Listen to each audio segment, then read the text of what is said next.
Good evening. I call to order this meeting of the South Kingstown Town Council. It is December 8th. Time is 7:35 p.m. Our first order of business is Pledge of Allegiance to the flag. I had the great pleasure, along with a couple other members of the Town Council, to yesterday attend the graduation of a couple scouts to being Eagle Scouts. And we're lucky enough to have one of those gentlemen here. Jack Rossi, please come forward and lead us in the pledge. Of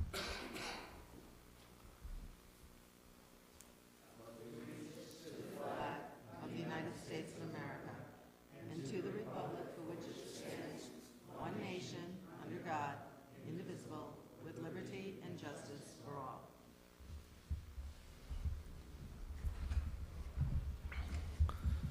Thank you. Will the clerk please take the roll? Collins. Here. Council Vice President Healy. Here. Councilwoman Clow. Here. Councilwoman McAtee. Here. Councilman Veely. Last but certainly not least. Here. All members present. Item number 4 on the agenda is the approval of previous minutes. Number A, for the work session of November 24th, 2014, do I hear a motion to approve? Motion to approve. Second. So moved. Any comments? No? All in favor of approving those minutes? Aye. The motion carries 5-0 to 0. Number B, or letter B, for the regular session, November 24th, 2014, do I hear a motion to approve? Go ahead. Go ahead. Move approval of those minutes. Second. So moved. Any comments? All right. All in favor? Say aye. Aye. The motion carries 5-0 to 0. The minutes are approved. Item number 5, the consent agenda. I make a motion to approve the items on the consent agenda. Second. So moved. Any commentary? All in favor of approving the consent agenda? Signify. Aye. Aye. The motion carries 5-0 to 0. That brings us to item number 6, licenses. Letter A, a resolution granting victualling, dance, and holiday sales licenses to Oceanfront Lounge, Inc., doing business as Ocean Mist, 895A, Matunic Beach Road, Wakefield, Rhode Island, 02879. Application by Kevin Finnegan, President. Do I hear a motion? Aye.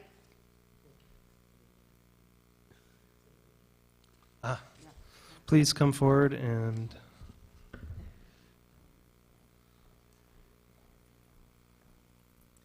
Good evening. So tell us what this victualling license does. That's just a transfer in name only. It's because the business is in Oceanfront Lounge. The liquor license is currently in Kevin's name, so the town would prefer it be also under the Oceanfront Lounge as well. Kathleen Harrington. Thank you. And being made by the owner, okay? now I think we're going to take any comments on this when we deal with the public hearing with the liquor license later. Is that? As I understand, this motion is strictly for the transfer, and then we will get in name only. And then later on, when we go to the next item for the Ocean Mist. It's a new license, it's not a transfer. Okay. But there's more to follow, so this is just for the new license adoption. Okay. I move approval of new license A. Second. So moved. All in favor of approving this license signify by saying aye. Aye. That Thank motion you. carries. Thank you. Letter B. Kat, you need to, Okay. Resolution granting a holiday sales license to Gossip Inc., doing business as Beatnik, 94 Main Street, Wakefield, Rhode Island, 02879, subject to approval by the Fire Chief and Communications Superintendent. Application by Janelle Figley, 55 Pinecrest Drive, North Kingstown, 02852. Is Janelle here? No. Okay, do we? Why don't you have a motion just to continue it till the end of the agenda if she does show up? If not, continue it to the next agenda? So moved. I make a motion that we continue this to the end of the agenda or until she does show up, and then if she does not, then we will continue on. I second that. Steve, just a clarification, does the applicant have to be here to be approved? For a new license request, yes. Okay, thank you. On the renewals, the answer is no. Thanks. All right, so moved. Do I hear? I second it. Second. All in favor of continuing this? Aye. until- Aye. Aye. All right.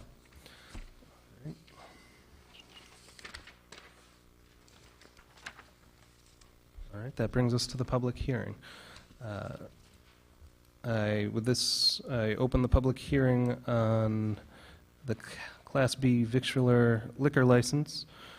This is a public hearing relative to the application for transfer of a license to keep and sell alcoholic beverages in South Kingstown in accordance with the general laws of 1956.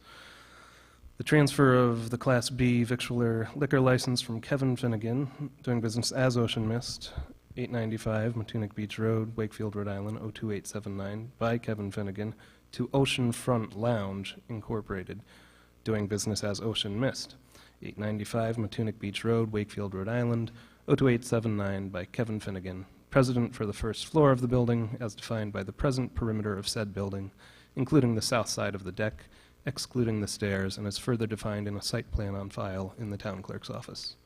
Said transfer is contingent upon the issuance of a certificate of good standing by the RI Division of Taxation, compliance with all town ordinances and regulations, the payment of any municipal taxes and user fees in arrears to the town, the correction of any fire code violations, and the satisfaction of all claims.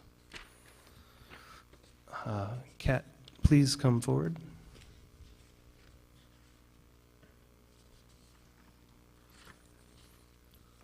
Hello again.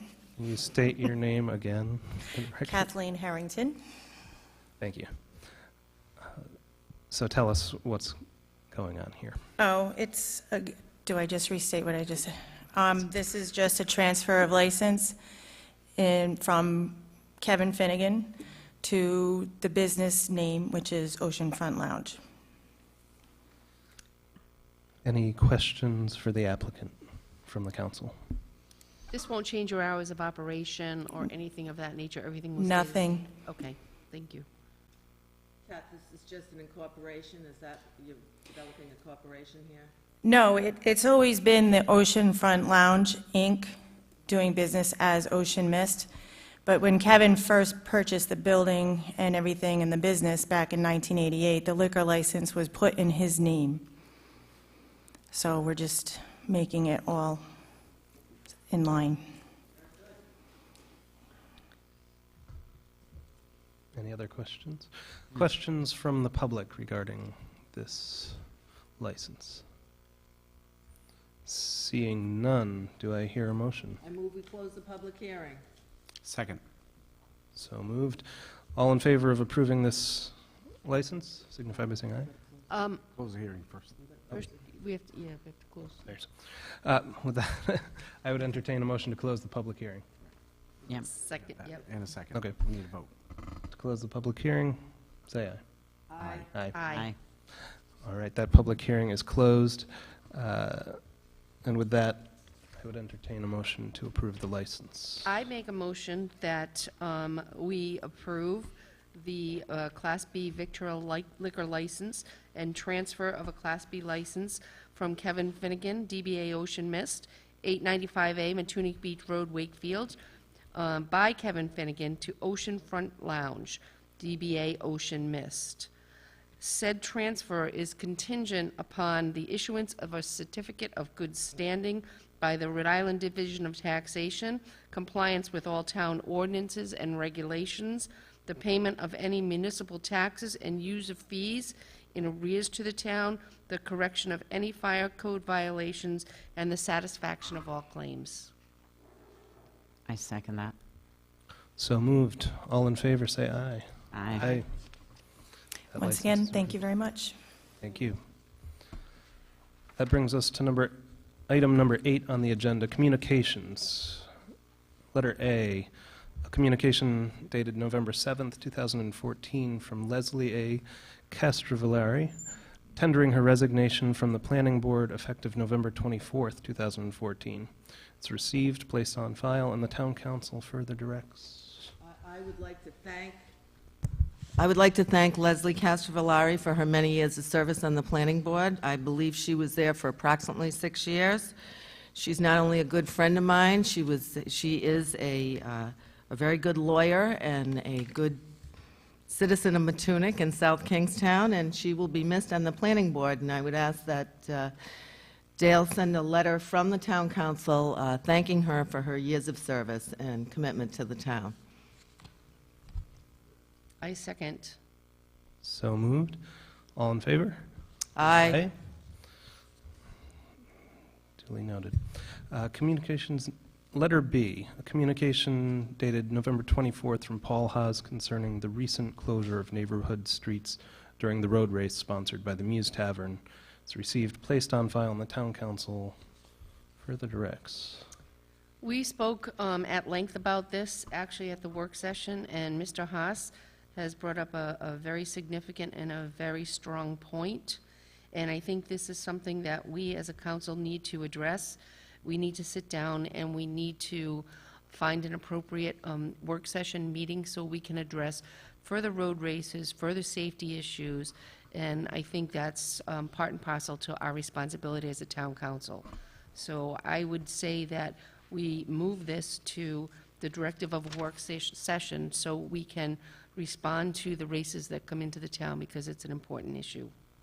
And I just want to add to that, I think we need to invite Chief Vespia to be at that work Oh, session. absolutely.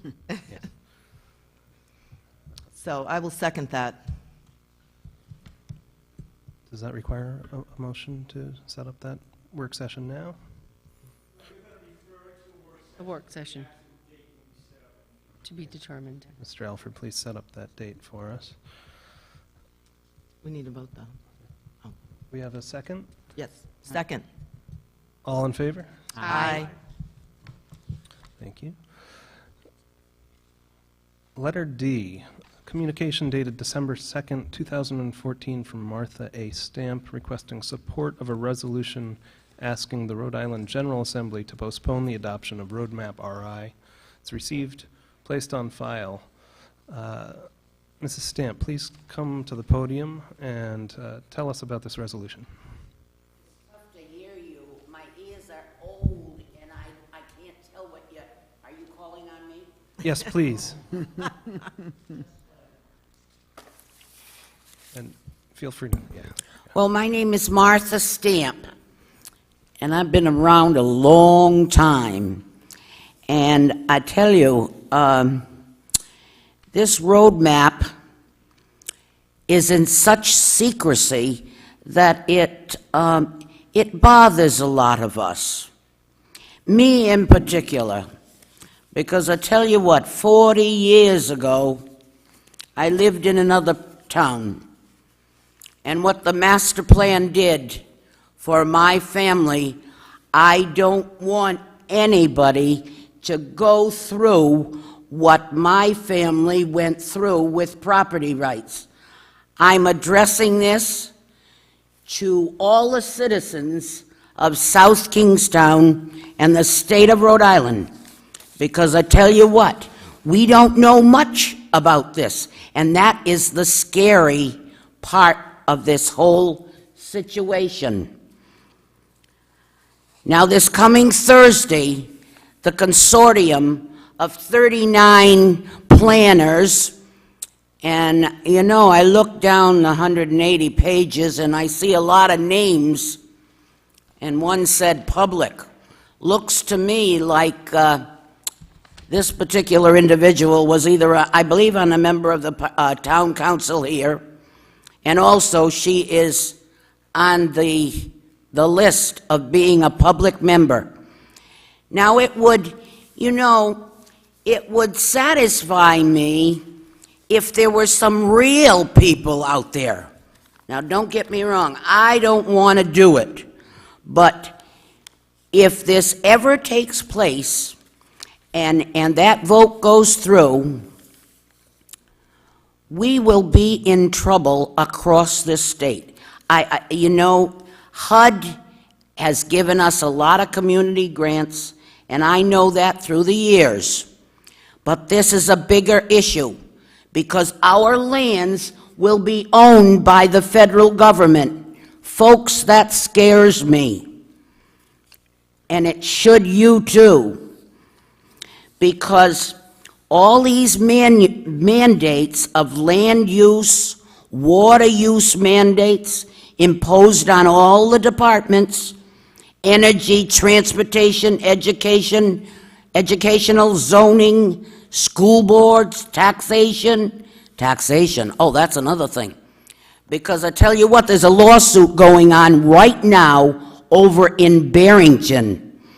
And it looks like the federal government wants to, you know, anybody that's rich is going to pay more than anybody that's poor. Well, is that fair? We've been here for 4 generations in my family, and we've worked ourselves to the bone. Some of my family is still in the farming business, but at the end of the line, they don't want to be told that they can't have part of their land at least sold for. You all of you that are public employees, federal employees, get a hefty pension. And I tell you what, I've watched Kevin Flynn and I've watched Mike DeLuca, because I tell you what, I tell you where they started. They started in Cranston.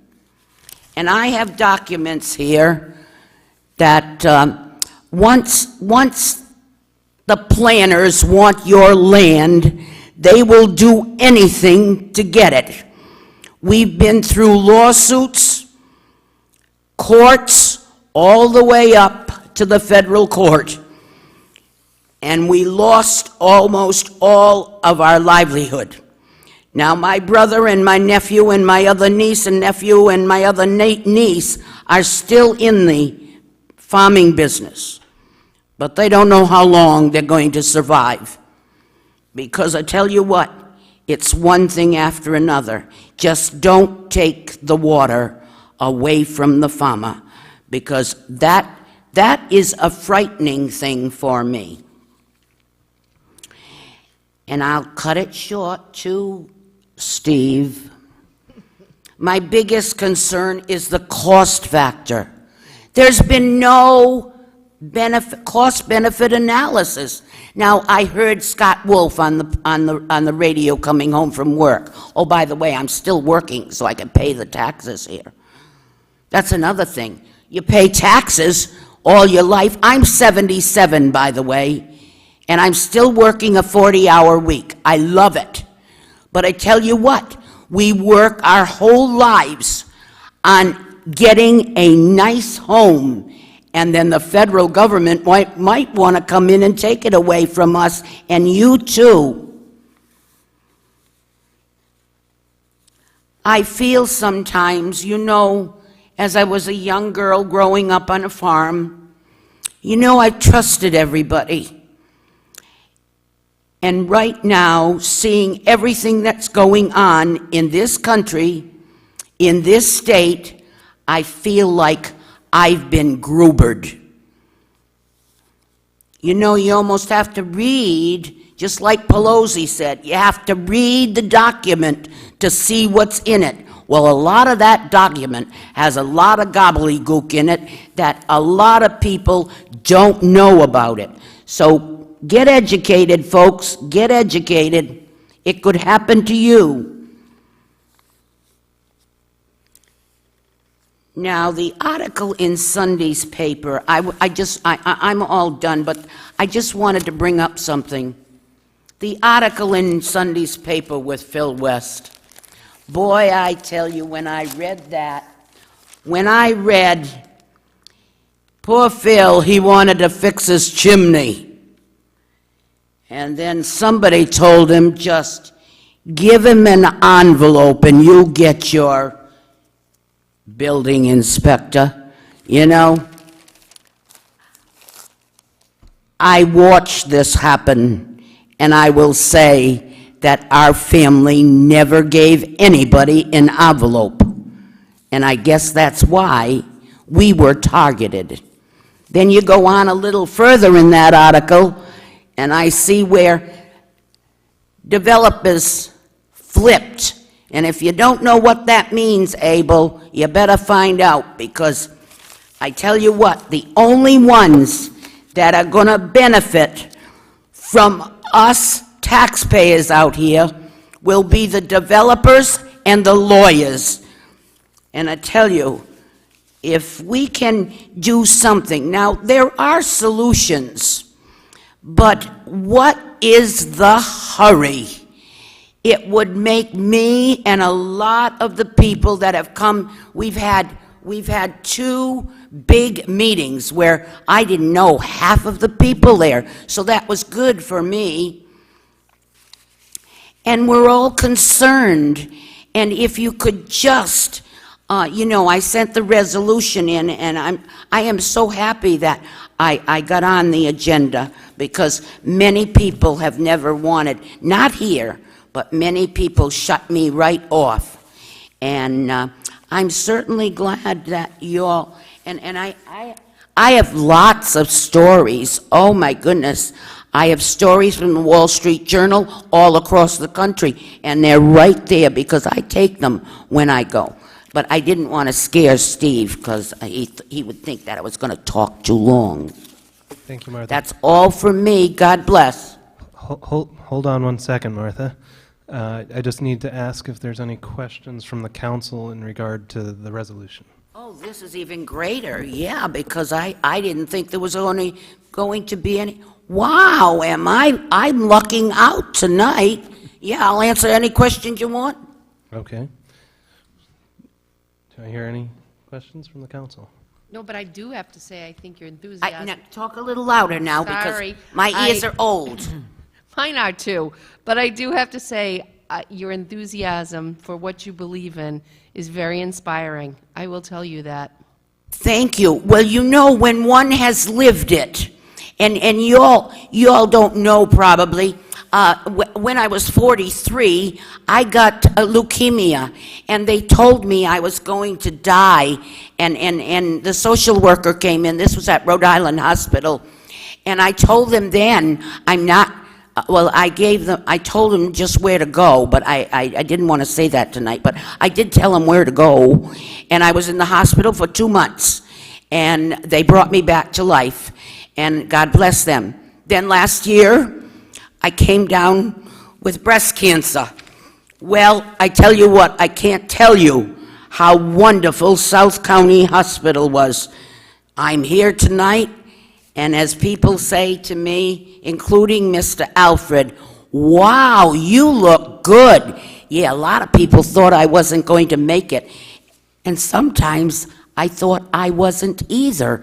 But here I am. God has left me here for a reason. And I think this is the reason. This is a paper that was back in 1996. And I have papers going back to the late 70s, and I hope that some resolution, we're planning a huge rally. I don't know where the cars are going to park up there. We tried to get a bus, but we expect quite a few people up there at 8:30 on Friday morning. We will jam that street for sure. Any other questions? Thursday morning, Martha. Thursday. It's Thursday, the 11th. What did I say? Oh, boy. Thank you, Steve. Well, the brain sometimes isn't working right either, you know. You must know. You're almost there. Any other questions? What? Okay. Okay, I have to do that, yeah. Thank you. Thank you. At this time, the council would entertain public commentary on this resolution. just come forward to the podium, state your name, and please speak right into the microphone. Mrs. Stamp, can you hear me if I speak into this? Well, okay, good. Okay. This is my name's Peter Galvin. I actually live in North Kingstown, but I'm here tonight on behalf of the Sierra Club of Rhode Island, of which I'm the Conservation Director, and President Collins. It's a special pleasure to testify before you tonight. Mrs. Stamp, this is the second time I've had the pleasure of listening to you. I was at one of the hearings that the state held on this in Wickford, at which you spoke, and a number of other people spoke. Subsequent to that, the state was urged by many people who had concerns about this project to take some more time, and the Speaker of the House encouraged that, and the state did. It took the time some extra time to read about this and learn about the issues. Unfortunately, what you're being asked to do tonight is just the opposite of that. You've had no background on the issue. You haven't read through the hundreds of pages of statements, which are online. You haven't read the state's response. And so, frankly, you're really in no position to consider this resolution at all, because you might end up with a position that turns out to be uncomfortable once you actually read the materials. The main concerns about the plan, and I respect your position on this, the main concerns about property rights have been reviewed and found to lack merit. I'd like to particularly refer you, and I will submit this copy, to a statement by Dr. Kenneth Payne, who, by the way, was speaking on behalf of the Rhode Island Agricultural Partnership and the Rhode Island Food Council. Dr. Payne extensively reviewed these claims. He completely refutes them. That rationale has been accepted by the state. And if you need to read something short on these concerns, this is certainly a good piece to begin with. There are a number of reasons to move forward with this plan. In this morning's Projo, I think many of you saw a column by Neil Steinberg and Marcel Valois, the president and CEO of the Rhode Island Foundation and the executive director of Commerce RI. I will give you a copy of that as well. I don't believe there's a basis for holding it up at this time, at this level. I would leave this to the State Planning Council Commission, which includes a number of very learned and experienced people. If there is a problem with it down the road, you can certainly express your concern at the time when it comes to implementation. So thank you for your time and attention. Thank you, Mrs. Stamp. Thank you. Thank you, Mr. Galvin. Any questions? Any further comments from the public? Oh, I'm sorry.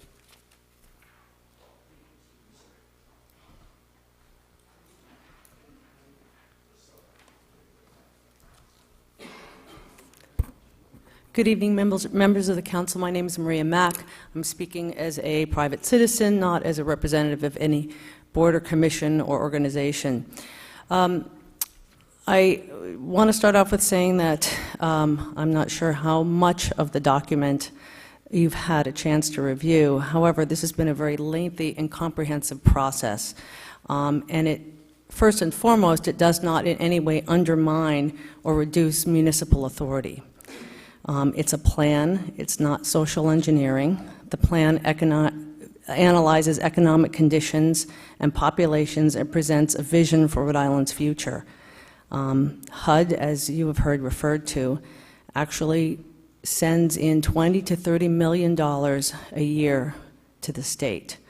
There are CDBG programs, which I'm sure you're familiar with, money for disaster relief, such as Superstorm Sandy, money for the 2010 floods, money for Healthy Places by Design, which was an amazing project that continues on today.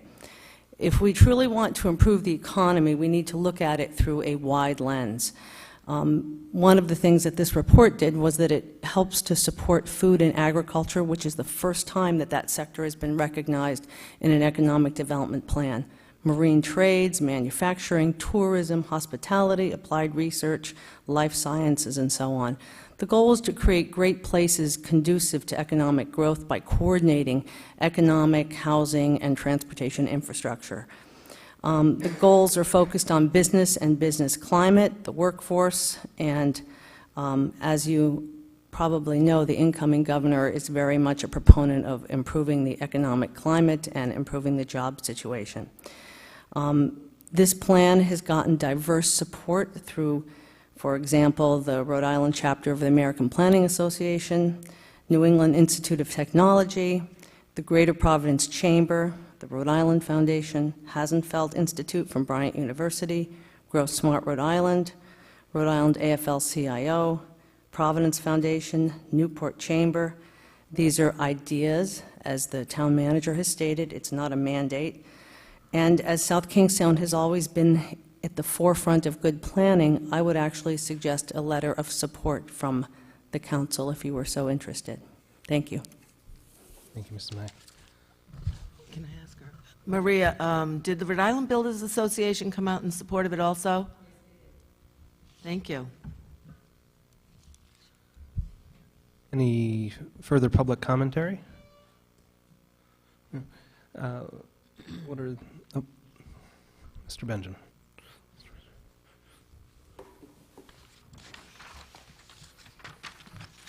Roland Benjamin. I think the plan, in my opinion, is pretty alarming, and I'll grant the speakers supporting it that I have not had the time to spend years studying this. I've not had the time to spend in the planning meetings, but I'll tell you that plans scare me. I think there's a big, broad political discussion about this that's happening at different venues around the state. I think maybe as a town council, you should look at this as how can it affect us. A few of the things that I heard you talking about in the work session are things like how will this cost, how will this be paid for? Will it create economic development? How will the jobs be created? Councilwoman McEntee mentioned the traditional way where a risk taker comes in, builds their facility, takes the risk, finds the customers, and then hires people. This is how my business is. This is how, in my mind, jobs are created.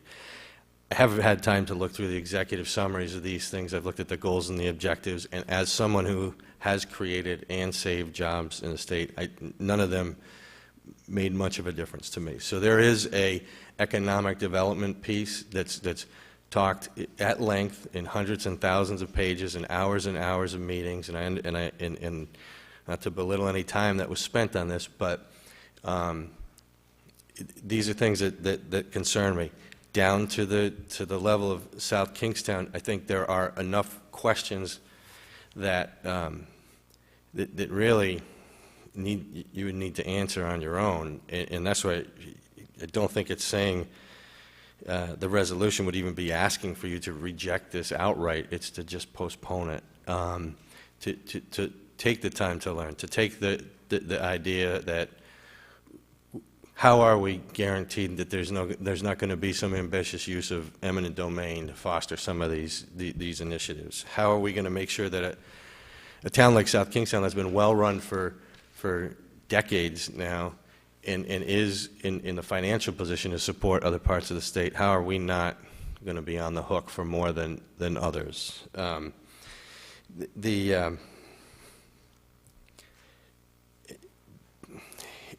In the bigger scheme of things, I look at this and say, how do we know that there isn't going to be a state or federal agency that can override our own local decisions? We're dealing with this at the school levels significantly with things like Race to the Top money and Common Core curriculum.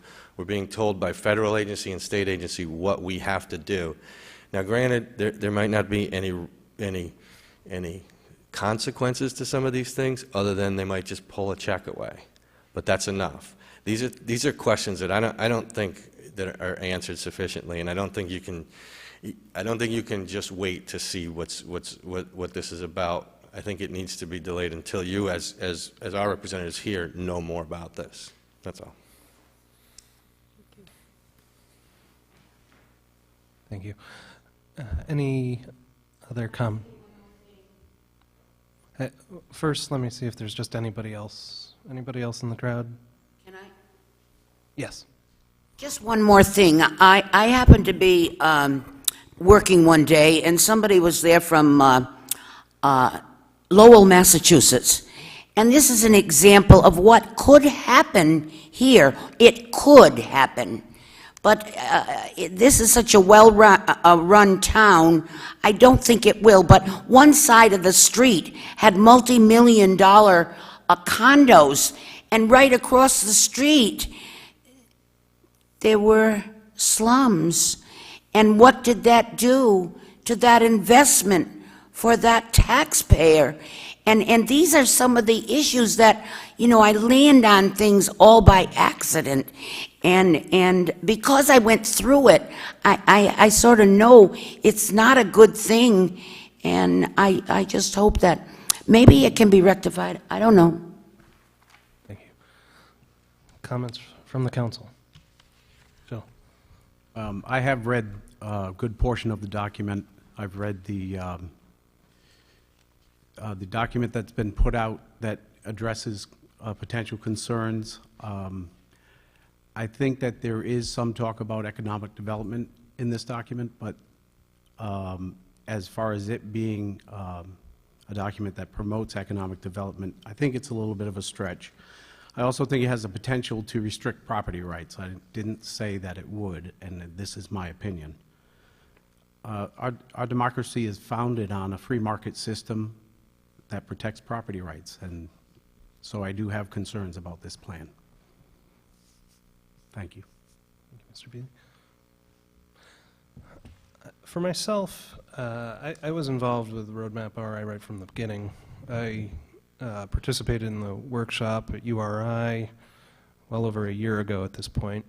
I think the plan that I've gotten the chance to read, the comments that I've also read, and the response to those comments all reflect the great deal of public input that went into the creation of the plan, and it's very reflective of the input that was given, which I think is great. I think it's a sort of change of the guard for state government, and a lot of the findings that are found in Roadmap RI are things that are going to help all Rhode Islanders. In the past, economic development has really been seen as the land of the rich, and how they're going to benefit from economic policies of the state.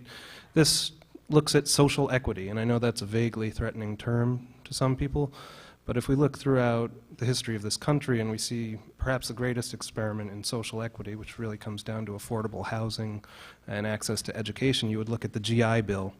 And that created the situation for the greatest economic boom that this country has ever seen. Giving greater access to the educational system, to affordable housing are documented ways to grow the economy.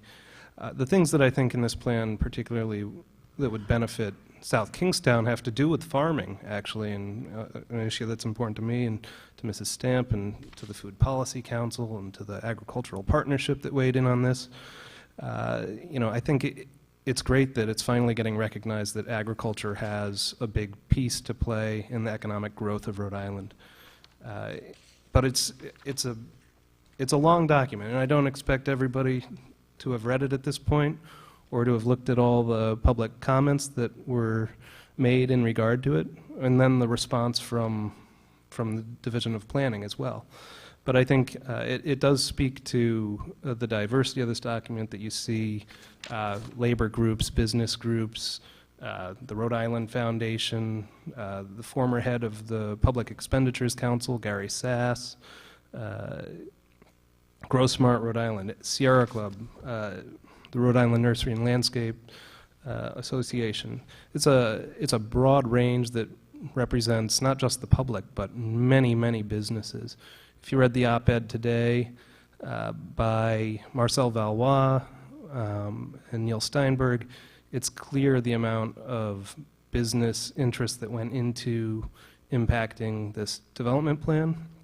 And it concerns me, the anger and the fear that's really sort of engulfed this public process.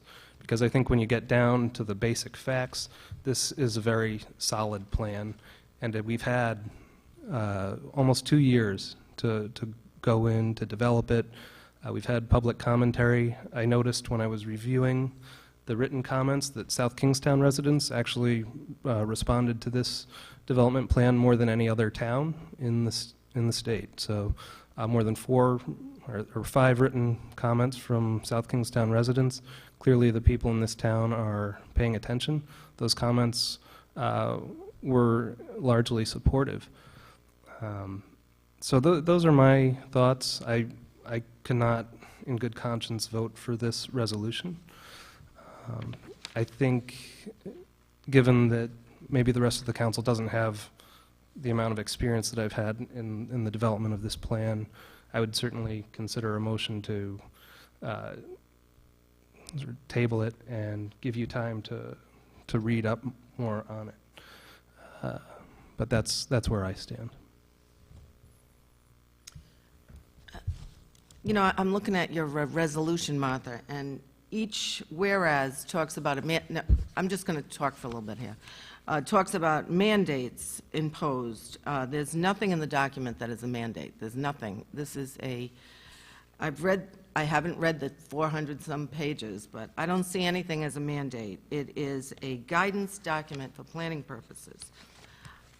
When I look at the reason that it's put together, the goal of this planning grant program is to help communities and regions foster a more sustainable economy by coordinating planning and investment in housing, job creation, workforce training, and transportation.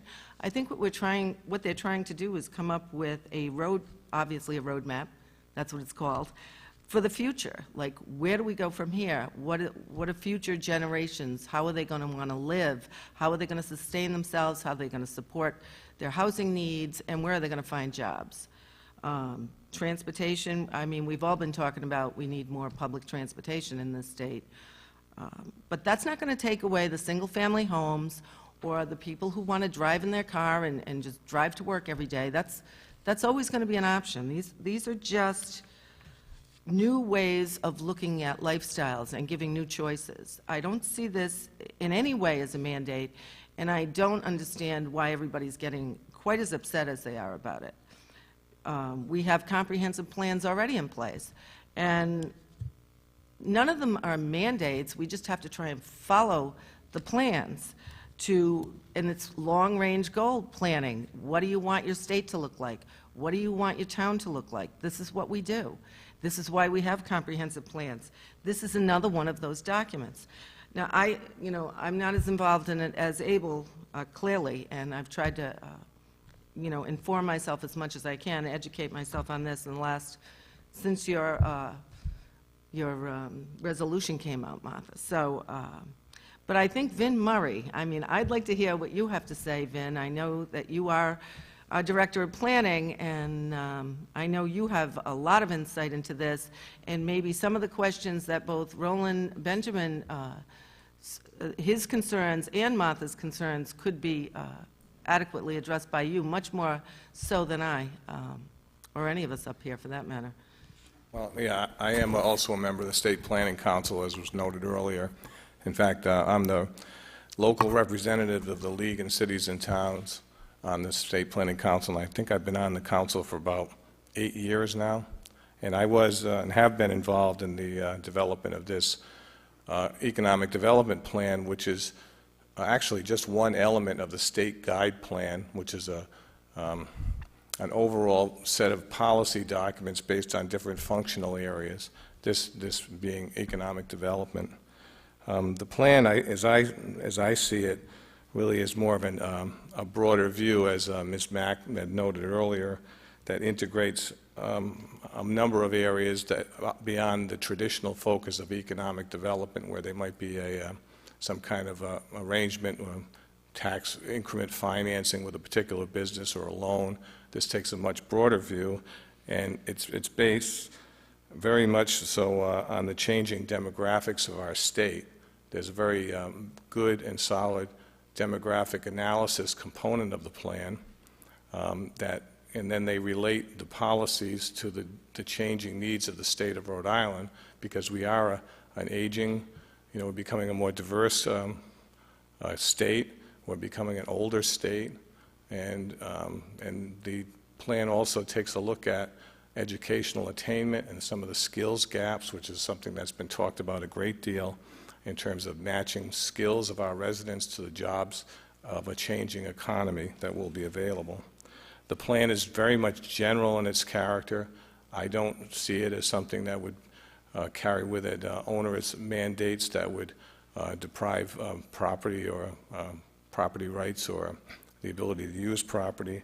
And I don't think it would usurp local regulatory control over, things such as zoning and, land use regulations on the local level.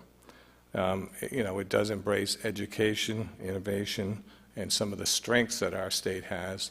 And it's a newer model, but I think, we've had a very difficult time emerging from the recession as a state, lagging behind all of New England for sure, and a lot of the rest of the country. And this may be a means to move in a positive direction that would benefit all of our residents and certainly the town of South Kingstown as well. So, in the nutshell, those are my brief thoughts. But on issues like what Roland Benjamin brought up, how do you make the leap from the affordable housing and developments, the education, the training, and the transportation, and like what I brought up at the work session, what he brought up again, was how does it bring the businesses to Rhode Island? Well, I mean, if you think about housing costs,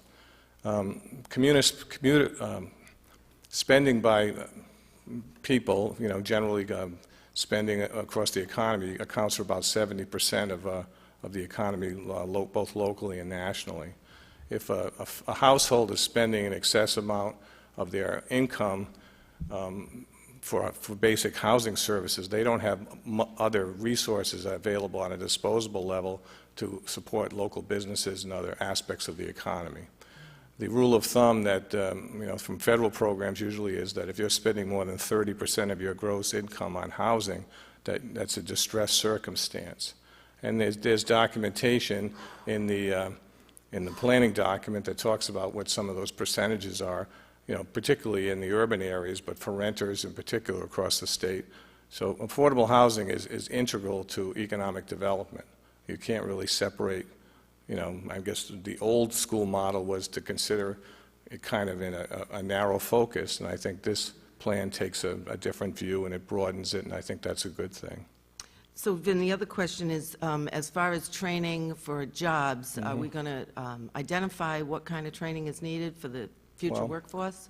Well, I think what the plan talks about is there's a lot of different efforts out there in terms of and different organizations, particularly on the state level, and also colleges and university and CCRI in particular, that do different aspects of job training. I think the plan seeks to try to provide a better coordination and focus among those efforts to get the greatest efficiencies possible in terms of moving forward with that. And counseling students as to what kind of career opportunities would Right. be successful, and instead of taking courses that aren't going to really get them a job. Right. True. And it was mentioned earlier about,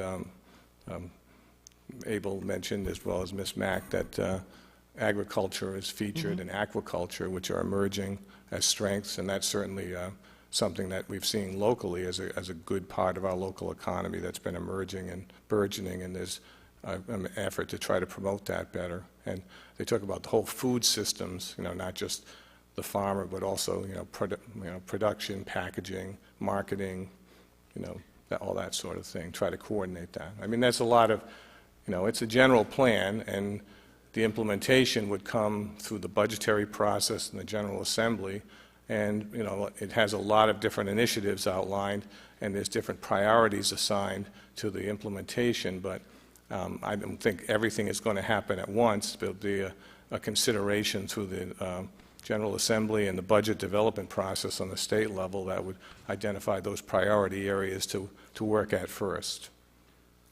Now, I just have a couple clarifying questions. There is already an economic development plan that's part of the state guideline, is that correct? I think this would become, yes, there has been for a number of years. This would become, in fact, it's in reply to a legislative mandate that this plan was developed.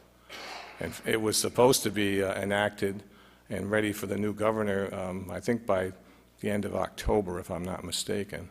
So it's actually a little beyond the deadline established by the legislature for its production and adoption by the State Planning Council.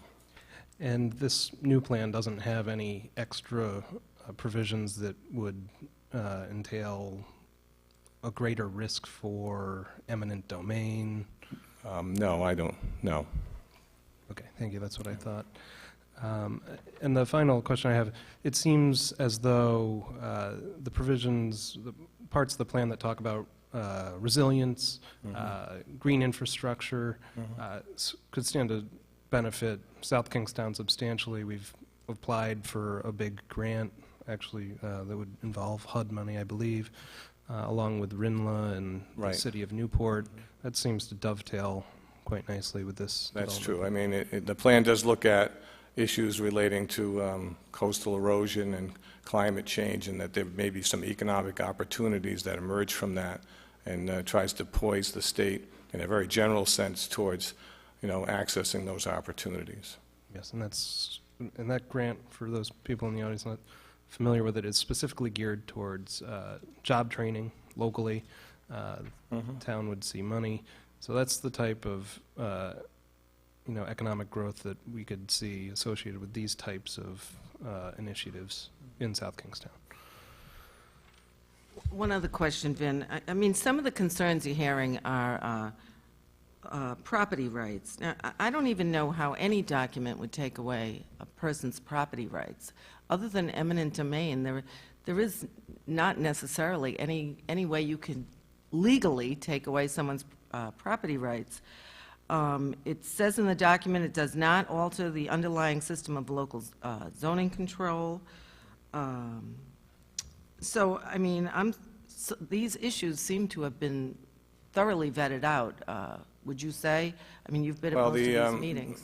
Yeah, I've been in, well, not all of them. There have been dozens and dozens, but the public hearing report, which is I think it's 440 pages in length, that documents all the comments received through the public hearing processes that just have concluded. It goes into great length about some of the criticisms that were raised, and and essentially, I think, it rebuts them or indicates what the factual basis of the plan is versus what some of the criticisms, and it is not a document geared towards the deprivation of property rights, because that's a constitutionally protected aspect of life. I mean, and as far as taking away the home rule, I know Steve always worries about governance rights of municipalities. I don't see that in here either, that it would diminish the municipalities' right to govern themselves and continue with their own zoning laws, and I mean, that won't change. Not as not as a consequence of this general planning document. So, in order for it to become effective, the State Planning Board adopts it on December 11th. That's my understanding. That's the vote on that's this the way coming it's going. Thursday at 9 o'clock, yeah. And then the General Assembly will consider instituting some of these measures and I would hope, send money to implement these things if... There'll be some choices to be made at the legislative level, yes, beyond this. So that's where the real decisions will be made after all is said and done. That's correct. Where's the money coming from? If there's no money, there's not going to be any implementation by the General Assembly. Right. Carol, I'd like to clarify, my comments were potentially restricting property rights. The proof will be in the implementation. But you can't, Joe. It's a pretty high-altitude document at this point. But you can't take away someone's constitutional rights at constitutional property rights? I mean, through any document? Abel? I just Mr. want Elder. to comment on that. Yes, you can. Systemic Through- changes in terms of water resource plans do have profound impact on what property values are. The plan that we're talking about tonight, if you imagine it as a foundation, once that foundation's in place, it's what you build on top of it. If you have land use plans that are affected based on what water resources can be used in an area, it can have impact as to what the local comprehensive plans have to deal with as far as zoning is concerned. If zones have to change as a result of, and again, I'm using water as an illustration, but public water supply availability, then it may be a requirement that zone changing occurs. When the zone changing occurs, it can have effect on property value. Not property rights, but people would equate the value of the land and the change in it to a change. Now, it may be a necessity based on the amount of water that's available that those things would occur. Well, you know, Steve, I have to respectfully disagree. Property value and property rights are two different legal notions. What I'm suggesting to you, though, is that when you look at the property rights that people have, the property rights really have a profound impact on what the property values are going to be. So what I'm saying to you is that there are things within this plan that can have impact on what property values or what people perceive as their rights to the property today that they may not have tomorrow. But again, this is just a foundation. It's not taking anything away, but it's providing the foundation to be able to build what those plans are going to be for the next 10 to 20 years. And obviously, the costs are an issue that will come forward, and what will have to occur is that the General Assembly and the governor, through the budget process, need to determine what resources are going to be allocated and which ones are not available. And that's where the plan's going to build. But property rights and property values will go hand in hand in the way that document is structured. We're seeing that now with the Water Resources Board and looking at the Chappuxet, management of the Chappuxet Water Resource, and what potentials that would mean from a planning perspective within that recharge area. So it can have impact. That's the only point I'm trying to make to you, Carol. Well, environmental legislation can have impacts on all sorts of property rights. I mean, look back, 30 years, and when you didn't have all these environmental issues that, requirements that are now involved in many planning decisions. So obviously, it's a working, breathing, changing, life is that way. Environment is something we have to consider in any decision with land. My point is just to say never, because as we go forward, any action that you take is going to have a positive and it's going to have a negative reaction on somebody. Regardless of what action you're taking, there's going to be someone who's not going to be happy. True. Taking no action also has effects as well, must note. Do we hear any other comments on this agenda item? Do we hear a motion? I don't know how to make a motion. I make a motion on 8, letter D, a communication dated December 2nd from Martha Stamp requesting support of the resolution for the Rhode Island General Assembly to postpone the adoption of Roadmap RI is received and placed on file, and I would suggest that we do place that on file for further discussion with the council. I'll second. For the purpose of discussion, they're asking for action on something that happens in 3 days. Placing it on file will have no further discussion. I personally don't feel as though we have, that I personally don't have enough information to make a decision tonight. That's just my, I mean, I know what I've heard and I've read, but So we have a motion. Any further commentary? All right, all those in favor of placing this resolution on file, signify by saying aye. Aye. Nay. By a vote of 4-1, the motion carries. The resolution will be placed on file. Now we will move on to item number 9 on the agenda, comments from interested citizens. Please, this is your opportunity to come and tell us what you think, or try and learn more about what we're doing. Step up to the podium, speak right into the microphone, state your name, and let's see what you have to say.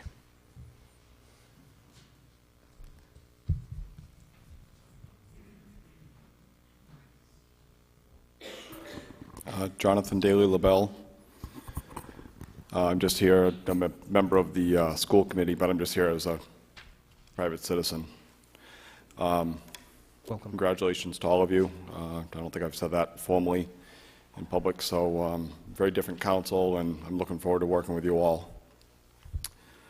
So on the roadmap piece, I'll just throw a little, I'm happy to hear the discussion, and I'm not especially well versed in it. But I will just say I like the, there is some planning needed. I like the piece that kind of came out when Vin was up here, in the conversation, about the housing insecurity, because I think that is a real impact. It impacts, that does affect the economic vibrancy of the community and of the state. And it also impacts our educational system. And I think sometimes we lose sight of the fact that there's so many people in South Kingstown, less here than in other parts of the state, but there are a lot of people who do struggle, and they are paying, probably half of their income or more on housing. And so that does keep money from going into other avenues, and it does impact, as a lot of people felt in the downturn, people did come a little more face-to-face with reality of what that is.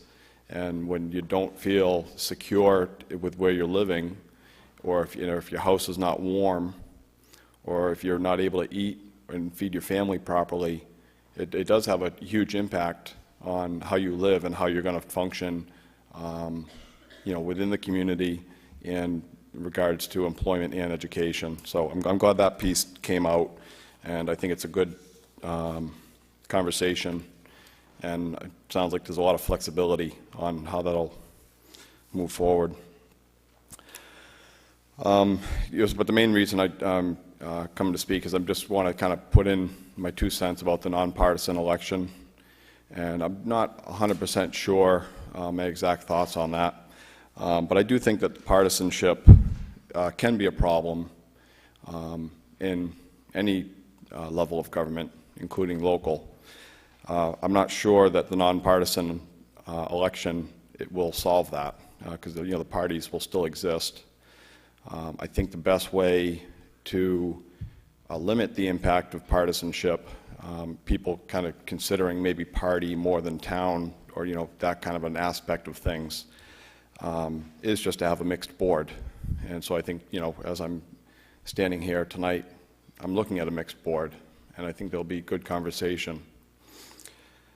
And I will just say that, because I looked at some of the communities down here. North Kingstown has 3 Republicans on their town council. Richmond has 3 Republicans on their town council. Exeter has 2 Republicans. Westerly has 2 Republicans on their council. So it's not like in South County, it's just all Democrats. So if there's a perception that every town in Washington County is just Democrats, that's just, it's not accurate. So, I mean, people can perceive whatever they want, but those are real numbers. Charlestown, their whole town council, and I think their whole school representation is all independent. So, I think it's a good conversation. I'm not saying it isn't, but I do think that, maybe by the independent aspect, people running that way, not affiliated with a party, hopefully, does get away from partisanship. It's not to say it's perfect, But it does get away from party because it's right there, kind of in the label, and if people look at it that way. I guess that's it. Thank you so much. Thank you. I'll see you next week. Yes. Any other comments from the public? Seeing none, we'll move on to item number 10, the town manager's report. I did want to mention to the council that I've issued the town manager's proposed capital improvement program, and that the discussions on that document will begin in work session on January 7th, 8th, and 14th, each of those meetings beginning at 6:30. On the 14th, it'll be with the school committee. So those three sessions will occur, and the council would need to adopt a program either as presented or with modifications by the end of January. I also wanted to mention that next Monday, as Jonathan just mentioned, the initial budget hearing that's required by town charter for the 15-16 year budget development will get underway at 7 o'clock. It'll be a joint meeting of the council and the school committee where we will present background information relative to both staff's development options in terms of preparing the budgets. The manager's budget will be to the council as of March 1st. The school committee will be submitting to the manager by the middle of February. So that there'll be a number of things that will be going on over the next few months, and also we'll have to begin looking at what impacts the actions at the General Assembly level will most likely have on the local municipal budgets. We had talked about having a tour for the town council on Friday of next week. That has been postponed at this point. If anyone was interested in tagging along, it's been postponed, and a new date will be established in either January or February. If there's any questions on any of the reports that I've provided, certainly I'd be glad to answer any questions council has at this time, or any other concerns that they may have. If not, I'd yield the floor to the solicitor. Yes. All right. How's it going, Mike? I will have a litigation update for you in executive session coming up soon here. Thank you. There are no appointments this evening, which brings us to new business. We had Jack Rossi in the audience, and that was part of the consent agenda. Is there any way to get that into the record? He wanted us to read it, but unfortunately he had to leave. I think it got too late. Okay. All right, then we'll move on to letter E.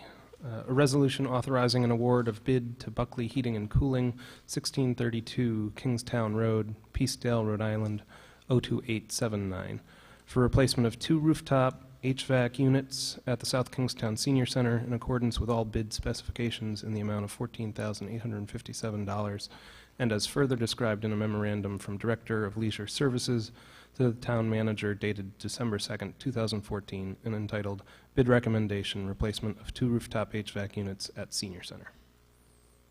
As noted in Terry's memo, we're looking to replace 2 units of the HVAC.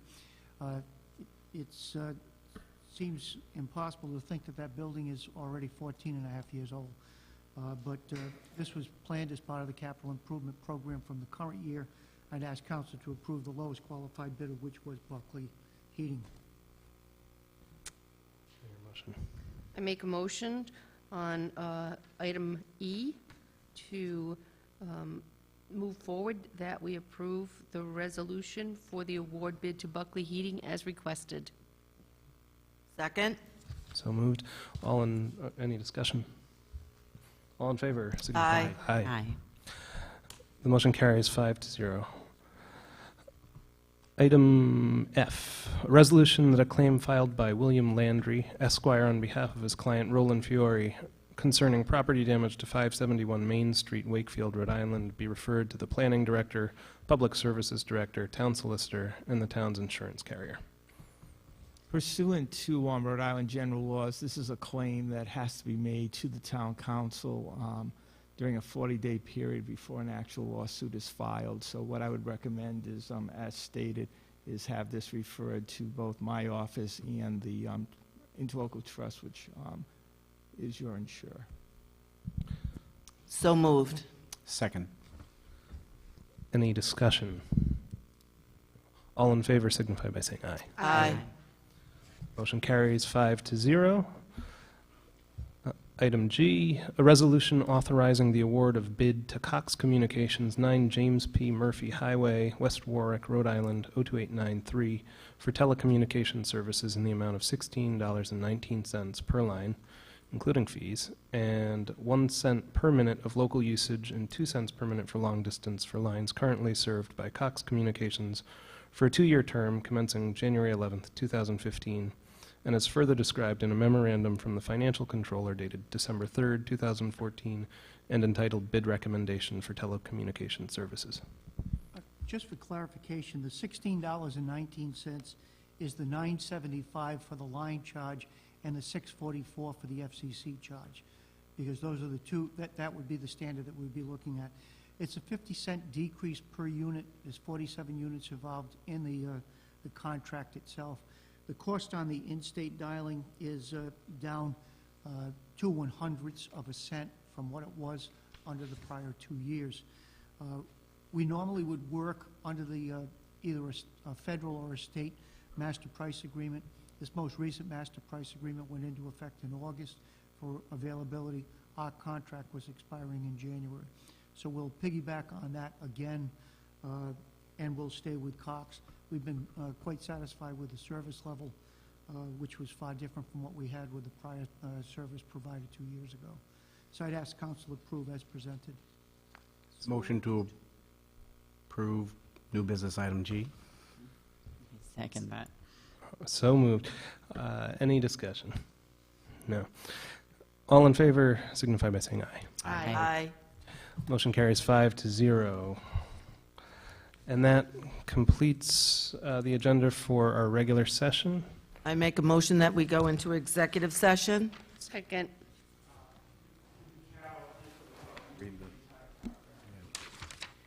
A closed executive session pursuant to Rhode Island General Laws 42-46-5A2 to discuss matters pertaining to outstanding litigation, and Section 42-46-5A5 pertaining to the acquisition or lease of real property for public purposes or the disposition of publicly held property wherein advanced public information would be detrimental to the interest of the public.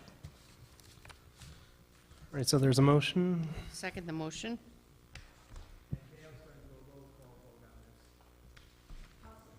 Collins. Aye. Council Vice President Haley. Aye. Councilwoman Clow. Aye. Councilwoman McAtee. Aye. Councilman Veely. Aye. Unanimous affirmative vote to recess to closed executive session at 8:52. What?